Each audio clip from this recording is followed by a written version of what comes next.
اور وہ آدمی جو ساری عمر اپنے باپ سے پیسے لیتا رہا ہے، جس وقت ابو کا ہاتھ ایسے ہوگا نا، میں زندہ نہیں بچوں گا کہ میرے سامنے میرے باپ کا ہاتھ پھیلا ہوا ہے۔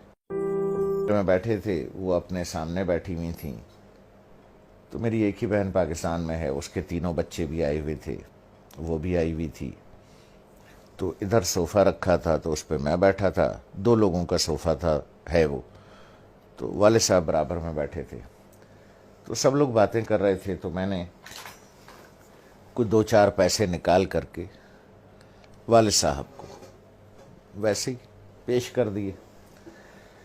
تو میں نے عین اس موقع پر یہ کیا کہ جب میں سمجھا کہ کوئی نہیں دیکھ رہا ہے، ٹھیک ہے، سب اپنے اپنے گپ میں لگے ہوئے ہیں، کوئی نہیں دیکھ رہا ہے، تو میں نے اس موقع سے فائدہ اٹھا کے جلدی سے چھپا کے ابو کو، مجھے نہیں پتا تھا کہ امی دیکھ رہی تو انہوں نے بڑے زور سے کہا دوبارہ دو، جیسے وہ ذرا سختی سے بات کرتی ہیں۔ تو مجھے یہ تو پتا چل گیا کہ انہوں نے دیکھ لیا۔ تو میں سوچ رہا ہوں کہ یہ کیوں کہہ رہی ہیں دوبارہ دو۔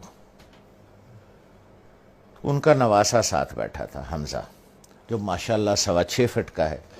اس وقت 6.25 فٹ کا تھا تو مجھے تو انہوں نے بہت سختی سے کہا دوبارہ دو، اور اپنے نواسے سے کہا حمزہ دیکھو ماموں نانا کو کیسے پیسے دے رہے ہیں۔ تو میں نے دوبارہ دے دیے، تو والدہ نے کہا کہ اب اسے بتاؤ کہ تم نے ایسے کیوں دیے۔ تو میں نے کہا دیکھو بھائی حمزہ میاں، یہ میرے والد صاحب ہیں، میں ساری عمر ان کے ہاتھ سے پیسے لیتا رہا ہوں۔ میں نے کہا حمزہ میاں، جس وقت ابو کا ہاتھ ایسے ہوگا نا، تو میں تو مر جاؤں گا، میں زندہ نہیں بچوں گا کہ میرے سامنے میرے باپ کا ہاتھ پھیلا ہوا ہے، اس لیے بیٹا میں ایسے دیتا ہوں یہاں رکھ کے کہ والد صاحب یہاں سے اٹھا لیں، انہیں میرے سامنے ہاتھ نہ پھیلانا پڑے۔ جس طرح سے پرانے وقتوں میں بادشاہوں کو نظر اور نیاز دی جاتی تھی نا، یوں کر کے، اور بادشاہ اگر قبول کر لے، اٹھا لے، تو وہ نیاز قبول ہو جاتی تھی۔ جیسے آج بھی مزاروں پر ادھر ادھر پیروں کو ایسے کر کے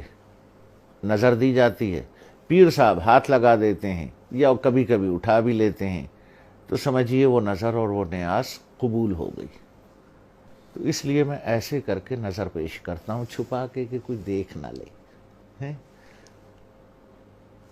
کہ باپ ہاتھ پھیلا رہا ہے۔ نہیں نہیں نہیں، باپ نظر قبول کر رہا ہے، اس نے ہاتھ لگا دیا تو قبول ہو گیا۔ اب وہ حدیث مبارک کا مفہوم ذہن میں لائیں، جب سرکار رحمت اللہ عالمین صلی اللہ علیہ وسلم نے بیٹے کا گریبان پکڑ کے کہا کہ تو اور تیرے پاس جو کچھ ہے تیرے باپ کا ہے۔ لوگ بھاگتے ہیں، میں آخری بات کروں، لوگ بھاگتے ہیں وہ فلانے پیر صاحب سے دعا کرا لیں، ہیں جی، وہ فلانے مزار پہ دعا کر لیں، وہ پیر صاحب کا جھوٹا پانی پی لیں، ہیں جی، وہ پیر صاحب کی جوتیاں اٹھا لیں، بخشے جائیں گے، ثواب ملے گا۔ ارے یار، 2 عدد پیر تمہارے گھر میں بیٹھے ہیں،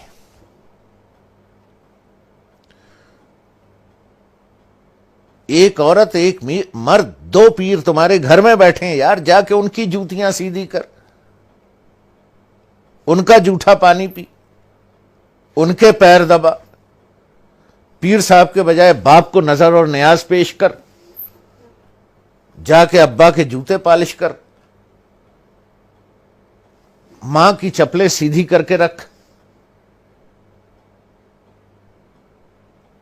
2 پیر گھر میں بیٹھے ہیں،